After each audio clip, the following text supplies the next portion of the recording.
गुरु तेग बहादूर यांचा बलिदान दिवस मार्गशीर्ष शुद्ध पंचमी 6 डिसेंबर रोजी आहे, जो भारताच्या धार्मिक आणि सामाजिक इतिहासात महत्त्वाचा ठरलेला आहे।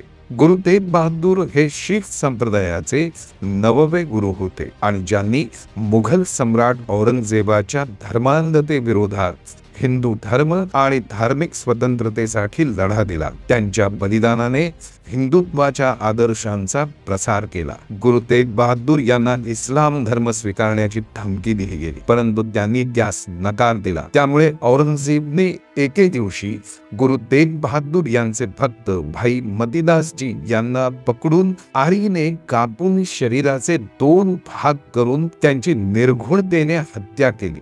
दुसऱ्या दिवशी भाई दयालजी यांना उकळत्या पाण्याच्या कढईत टाकून त्यांची हत्या केली। तिसऱ्या दिवशी भाई सतीदासजी यांना कापसाच्या गंजीत कोंबून आग लावून जिवंत जाळले।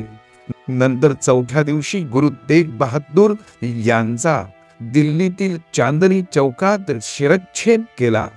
गुरु तेग बहादूर यांनी हिंदू धर्माच्या संरक्षणासाठी आपले प्राण अर्पण केले।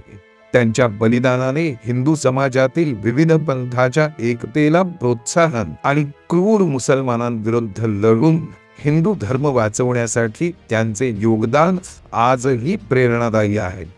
गुरु तेग बहादूर यांचे बलिदान हिंदुत्वाच्या संरक्षणाचे प्रतीक ठरले असून ते सकल हिंदू समाजासाठी एकतेचे व धार्मिक समानतेचे आदर्श ठरले। हा दिवस गुरु तेग बहादूर यांच्या त्यागाचा आणि हिंदू धर्माच्या सिद्धांताचा आदर व्यक्त करणारा आहे।